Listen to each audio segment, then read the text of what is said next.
Okay, looks like the recording has started. So let's go ahead and share my screen. Okay, so when you go to the library website, this will be what you see. You don't need to log in right away if you want to start searching. Mine's usually like automatically logged in, but sometimes they'll stop me, ask me, send me a push notification just to verify. So let's see what happens with that.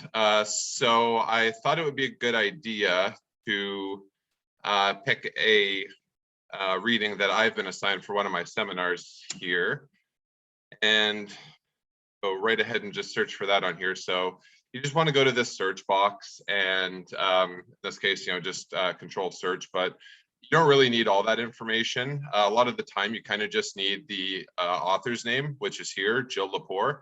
And I mean, having the whole name, like the name of the whole article or the book title, probably will help. But sometimes you don't even need all of that. It really depends on how easily accessible it is through the library. Like sometimes you might have to go a little deeper, but I can show you how to do that. Let's just try this though to begin with. So just to kind of illustrate what I'm talking about, we'll take off this last little bit here and see what comes up. You hit search, and it's right there. That's the one we're looking for. So we go available online, which automatically kind of scrolls you down to where it's available. Personally, I've always really liked JSTOR. For other programs, JSTOR is not really effective, as you can see here. It says arts and sciences, but I really don't know if scientists or people in the science program use it all that much. But as a historian, like that's like my go-to journal searching or journal collections page. Okay, so yeah, it does want me to log in. Let me just go ahead and get that push notification. I'm sure y'all probably know what a push notification is. Just sends it to my phone just so I can approve it. And boom, there we're in. So that'll pop up. And once that transitions to this page, all this is giving you the acceptable guidelines. But like most things, you don't really need to read it all. Just kind of go ahead and agree to it. And so this is JSTOR. And you can do searches on JSTOR itself. I'll go ahead and show you how to do that after I just demonstrate what to do from here. So it'll usually show you the first page of the journal article that you found. And rather than read it all online here, one of the best things you could do is right up here where it says download PDF. You just click that. Again, just agree to the terms and conditions. And it downloads here. And you can, of course, download that in the form of a PDF, like to your actual computer, as you would right up here. As you can see, I downloaded some chapters from a book that I have to read for next week. And this is just a little tip, something I like to do. See the author's name there, Jill Lepore. I'll usually go ahead and write the author's name there, because otherwise it's just going to give you some digits. And if you download a few of these at once, you won't really know which one is which. And just in case you end up getting like 2 or more from the same source, maybe just pick a couple keywords from the title, like in this case, historians who love too much. So historians love too much, like be simple there. Obviously you probably all know how to save it to your computer, so I'll just go, it's on my desktop, and there that would be. But sometimes you could search for things on the York University library itself. You could search on there, but as I said, sometimes you actually want to search JSTOR itself. So in my case, what I did for my master's research was study East Germany, West Germany, and their competition over Tanzania. So in order to do that, I would search for Tanzania. Then you could search East Germany, West Germany. But for me specifically, I was looking at the 1960s when West Germany had what's called the Holstein Doctrine, which meant that they wouldn't recognize any other country that recognized East Germany.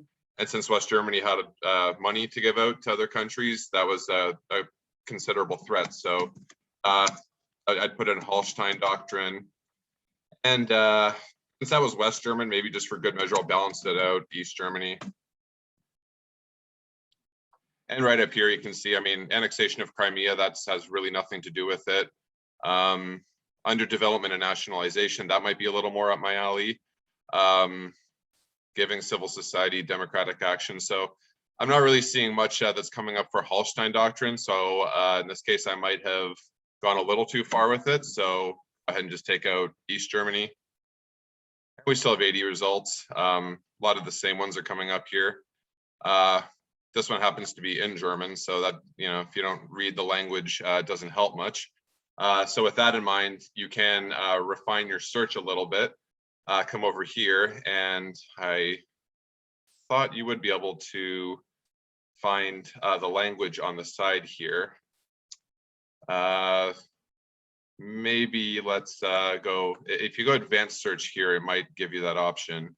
Yeah, so if you go to the advanced search, which is just, let's go back just so you can see where that was. Just right underneath the search bar, there's this little tab here.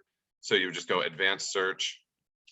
And this is usually where I start when I come to JSTOR if I'm looking for something. I'd recommend that you go ahead and do this for this paper, because since we're doing historical studies here, JSTOR really is the go-to for a lot of historians.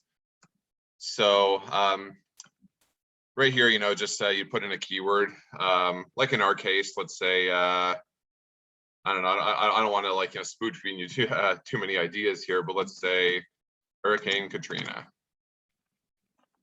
And I mean, it was largely New Orleans was the city that affected it, but it did affect other areas. So if we want to just be a little more specific, we can put in New Orleans there.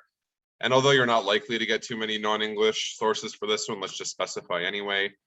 And for publication date, because this was a more recent one, I mean, in the broad scheme of things, you probably don't need to be too specific, but just so I can show you how it's done, let's say you want the article to be from 2005, and I think I said you want it to be have been published at least 5 years ago, so let's say 2015.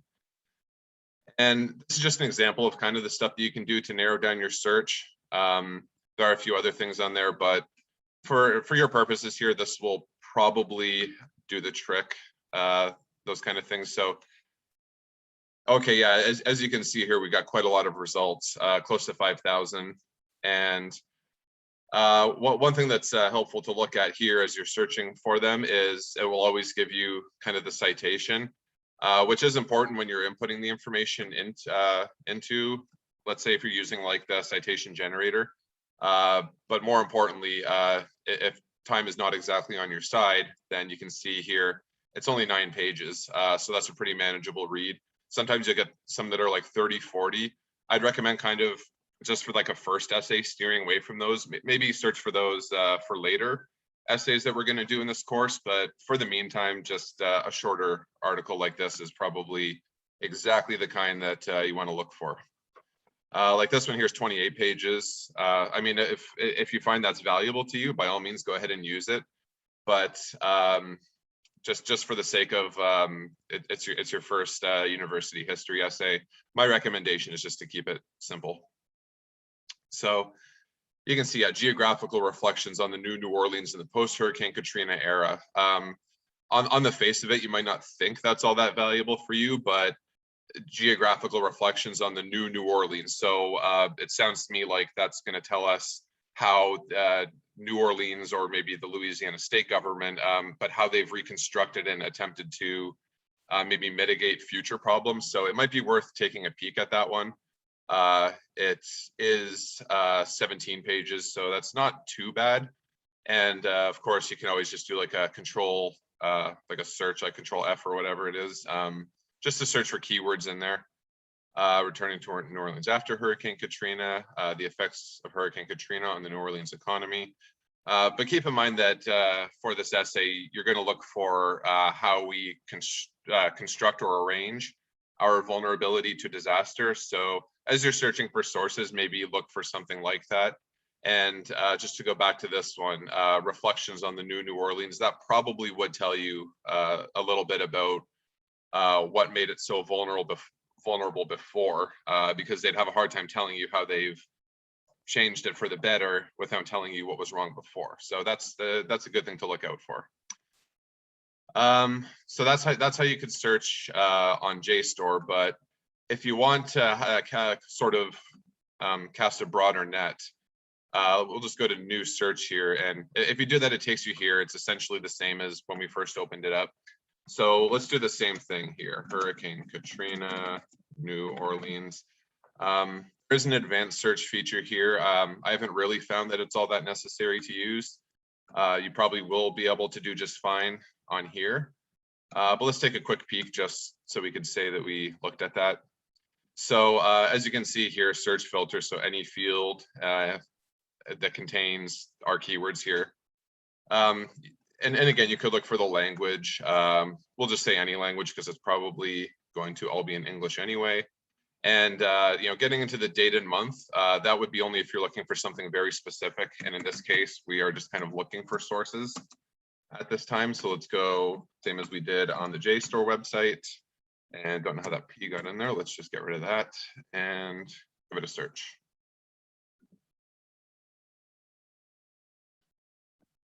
Okay, so then you just scroll down and now I did say not to look into any books, but unfortunately this one here does look like it would be helpful, but only if you were writing a much longer essay on the subject. For just 6 pages, books are, you don't really want to bother with that. What you can do, however, is come over here to resource type on the left-hand column and just specify that you want to find articles. As you can see, all the same stuff that we inputted into the advanced search before is still there. So we go down and here we go. We got some articles, disaster-related human rights violations and corruption. That could be useful for you.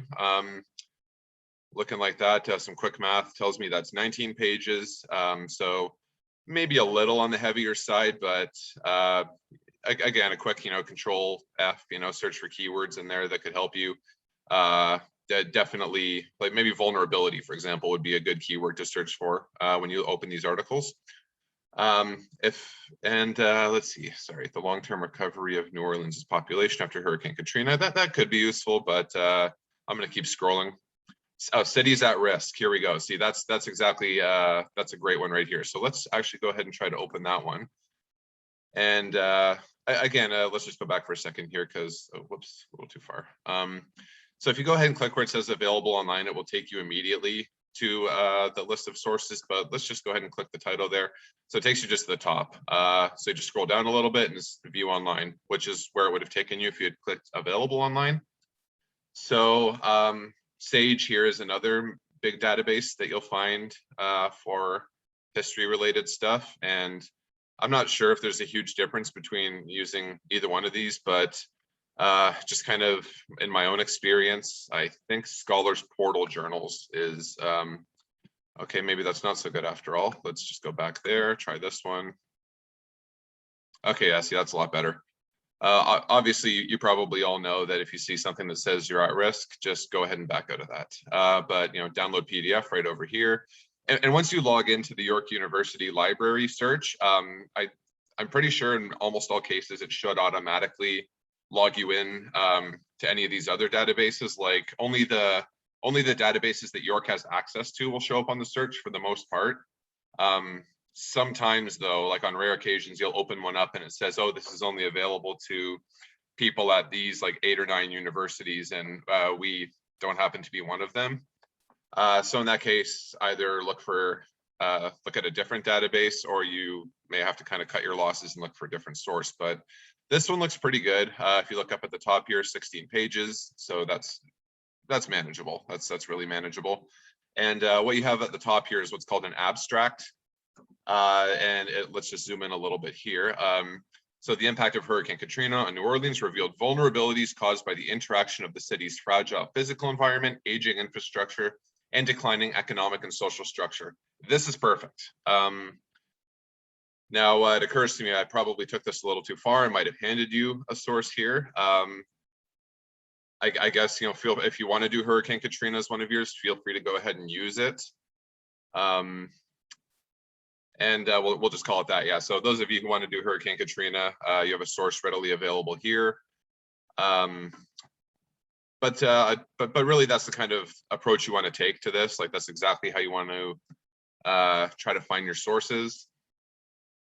And I'm not so familiar with trying to search the Sage Journals database. I often find what I need is just available on JSTOR, but just for some fun here, let's take a look and see Hurricane Katrina, New Orleans.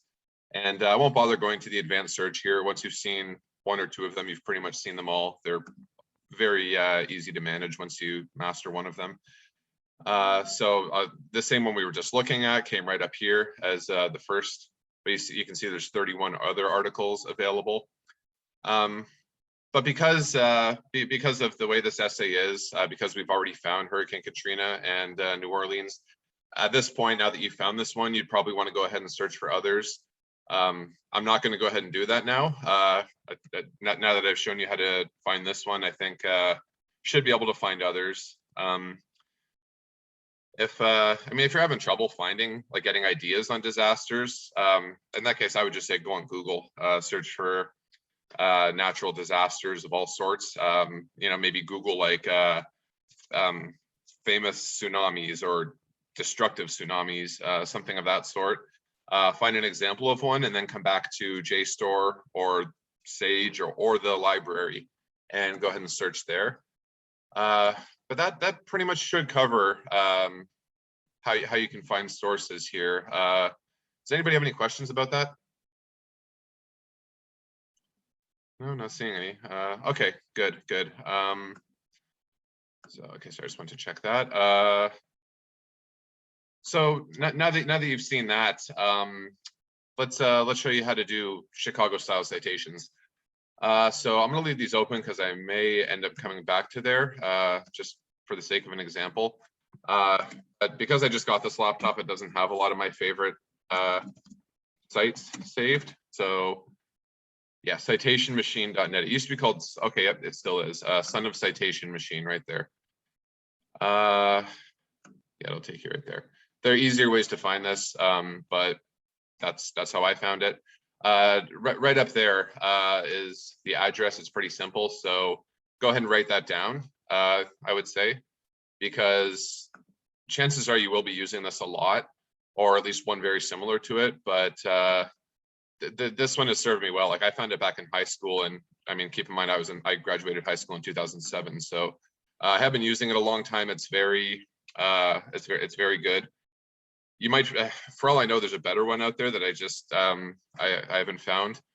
I mean, since this one's working for me, if it's not broke, don't fix it. So I haven't really gone looking for others, but this is a good one. It's reliable. So unless you know of a better one, my recommendation is just to go ahead and use this one. So create citations. Now let's go ahead and use this one here from Louise K. Comfort. So choose your source. You might be tempted to go to a website, but that's not what we're going to do here. We found this in an academic journal, or rather, we found an academic journal article through a journal database, but journal is definitely the one we want to go. Now, you could go ahead and search here and find the article. Let's just go ahead and see if it will work here. It doesn't have all of them, which is the reason why I will show you how to input the information yourself. But yep, here we go, right ahead. It did pop up, so you just go cite and okay, so sometimes they won't have all the information. So we will have to put that in by the looks of it. So it automatically put in at least the title here. Stress Testing USA, I guess, is the name of the journal, but no, it doesn't even say on here that was the name of it. So why don't we just go ahead and put that information in ourselves. Down here is where you'll find the information. Sometimes a journal article will have the information on the first page. I'm trying to think of an example of that. I think I saw it on one of my own articles recently, but anyway, we'll maybe show you that in a minute here. But Urban Affairs Review is the name of this journal. So let's put that in for journal title, Urban Affairs Review. So the volume and issue, oops, let me just take that down. So it's volume 41. Oops. And Number 4. Number 4 means issue 4. So where it says issue, we'll just put in 4. Series, you probably don't have to worry about that by and large, so we'll just go ahead and ignore it. March 2006 is when it was published. All right, so I'm going to have to go scrolling manually here. Oh, never mind. 2006. And the last thing I want to put in is the pages. And right here, 501 to 516. So that should include pretty much everything we need. Oh, the author, of course, can't forget that. So that was Louise K. Comfort. And it's always a good idea just to double check the spelling. Sometimes, you know, it might look like a familiar word, but you double check it and it's, you know, might have been like come forward. I don't know, I can't think of an example, sorry. But it could be something different. So anyway, just double check everything you have on here, make sure it's all correct. And go down complete citation. And there you have it right there. So for copy citation, the way it's here, okay, never mind. So the way it is here is what you'd want to input into your bibliography, which comes at the end of the paper. Maybe I'll pull up one of my own just so you can see the way to format a history bibliography. But copy in-text citation, that's what you're going to want to do for your footnotes. So why don't I go ahead and actually show you. Let's see, do I have any papers readily available here? Okay, this is a rough draft of my master's MRP. So yeah, let's look at the footnotes, for example. Now, here's a good one. Ian Speller, this was actually a very useful one for me. So in contrast to what you have, whoops, one sec, sorry. In contrast to what you have here, you see it was Comfort LK. And I don't know why they've gone and put LK on there. I like when you put it in manually, my recommendation would be Comfort Louise K. So it's possible that they've changed this website since I last checked it out. Like I've become so accustomed to doing Chicago style, like I just kind of can do it without using this generator. But anyway, you'll see, yeah, if you were to put Ian Speller's name in there, it would come up as like Speller Ian, and then there'd be a period right about after his name. This actually doesn't look right to me, if I'm being honest. Oh, here's our problem. APA 7, APA 6, Chicago. That's the one we want to use. Okay, so that's why it didn't look right. Yep, okay, that looks so much better. So Comfort Louise K. When you put in the footnote, you will write Louise K. Comfort and be a comma instead of a period. But that's essentially how you want to put them in there for the first one. If you were to go like copy and footnote, yeah, copy footnote, it would copy it in this exact style here. So you don't really have to worry so much about that. But then if you want to reference that same source, but a different page, you don't have to bother writing out this whole thing for the next footnote. If you look just below it here, you just have to include the last name, and you can even do a shortened version of the title. So, you know, instead of writing an African Cuba, Britain and the Zanzibar Revolution, 1964, I figured an African Cuba would suffice. And all this other information that, you know, where you got it, you've already put it in there, so there's no real need to include that. And you just put the page numbers. The important thing for the second citation is just that you have the author's name and just an indication of which work it is that you got it from. Because sometimes you might use one or two, maybe even like 3 different articles from the same author. So that's the reason you would specify on there. Even if you only have one, just like this is the best way to go about it. And you want the page numbers, of course. And the page numbers are not, like, just to be clear, the page numbers are not like what you're going to find on the PDF. Up here it says this is page 4 of 8. Don't want to use that one. One you want to use is, and sorry, just give me one quick second here. All right, just use this as an example. This here says we're on page 27 of 30. It's actually page 313. So always look on the actual page itself for the page numbers. And let's just skip all the way down to the bibliography here. So this is how you generally want to construct a history bibliography. I gave a little extra space on here just because this is one of the rough drafts I'd saved, hadn't formatted it properly, but you always want to start it at the top there. Just write bibliography or works cited as a, just introduce it. And this is like the ideal way to do it. You want to have it double spaced, or maybe not double spaced. Yeah, that is double spaced. And I actually don't remember how I did this. I wish I did so I could tell you, but for the second line, you kind of want to indent it just so that, you know, as you're scrolling down on the left-hand side and looking at them, you can tell where one citation begins. So this is how a bibliography looks for history paper. As you can see, I did quite a lot of research for this one, but you're only going to have about like 3 or 4 of these for yours, and they'll all be journal articles, which all these 4 at the top here, those are all journal articles. You can see how they're cited. We can't see your screen. We can only see the, you're on your other, like we can't see if you're showing us something. Oh, really? Yeah. Oh, shoot. Can you see the Microsoft Word document now? Yeah. Oh, okay, great. Geez, sorry about that. Okay, so let's go back up to the footnotes then, because I'm assuming you didn't see that. Screen sharing is a bit more complicated than I thought. Let's see, where was the speller? Okay, speller's on here. Okay, so yeah, this is how the footnotes are going to look when you put them in there. And I guess if you caught what I said before, yeah, just there's the shortened version right beneath it. So if you get to making a third citation, you can just put IBID, comma, and then like the page numbers. Like here you can see I had Gray, Germany's Cold War. That's because like further up I did the full citation. Let's just get a look at that, I suppose. Yeah, I use that one quite a bit actually. So okay, yeah, here it is, number 3. That's like what the full citation looks like. And since I'd already put that in once, you only need to put that in once for the entire paper, the full citation and the footnotes. After that, just use the shortened version. And in my final draft for footnote 5 here, I did just shorten it to IBID 19 through 20. But because I wasn't sure if I was going to add more content up here, I didn't know if it would end up like those two would even end up on the same page necessarily.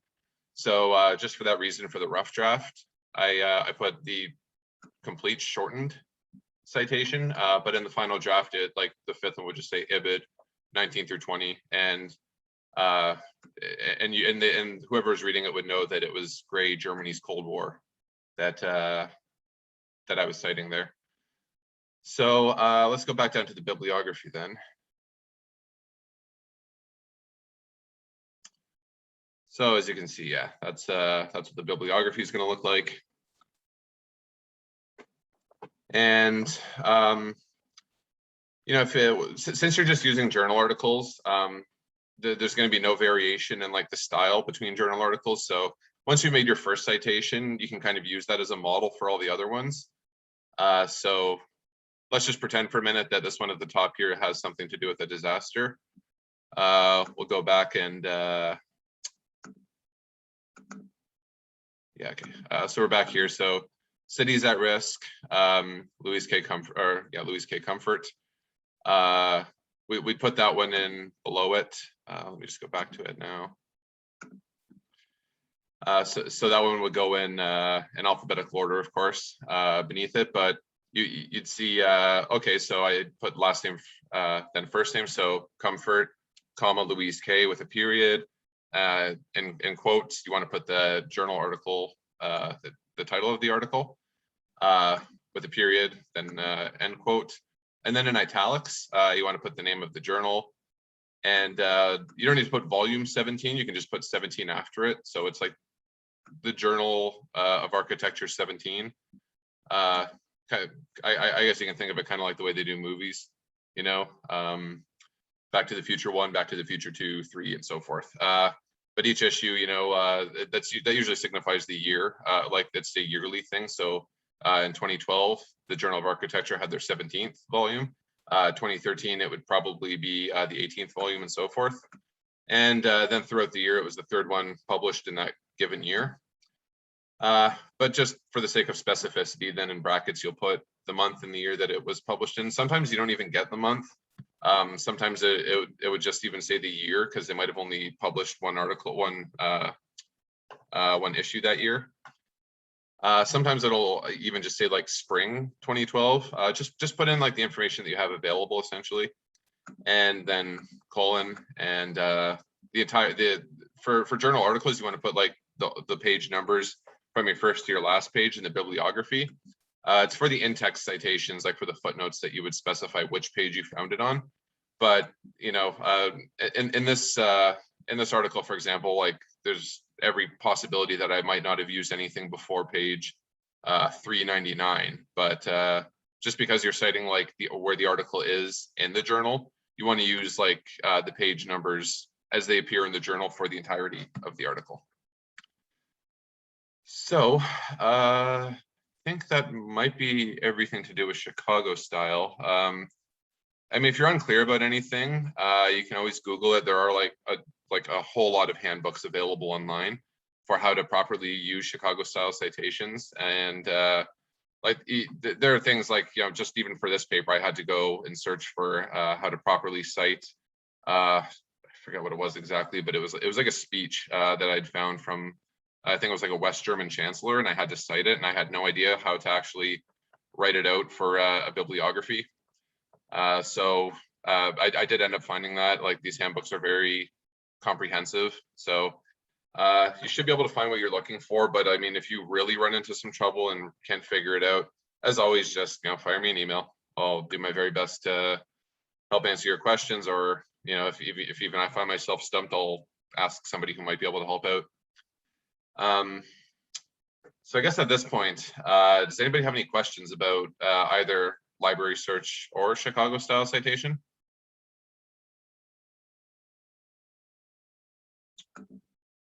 So not hearing any. Don't know how to take this back.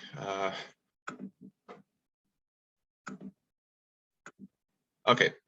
So if nobody has any questions, I see some stuff in the chat. Is that? Oh, okay. I just saw that in the chat. Yeah. Sorry about that. It didn't pop up while I was sharing the screen, so I didn't see that. All right. So if nobody has any questions, I guess we're good for now.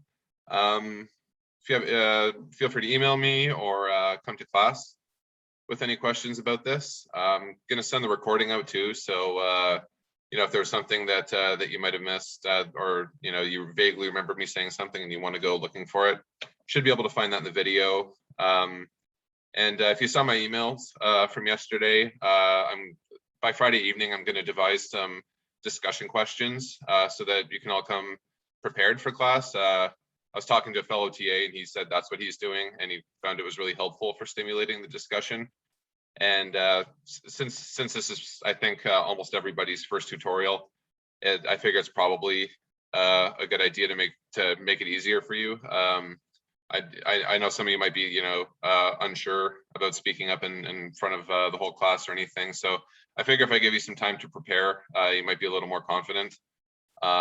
And, you know, in my experience in university, confidence is like 70% of the battle. So just, yeah, be on the lookout for the questions. And if nobody has any at this immediate time, I guess I will see you all on Monday.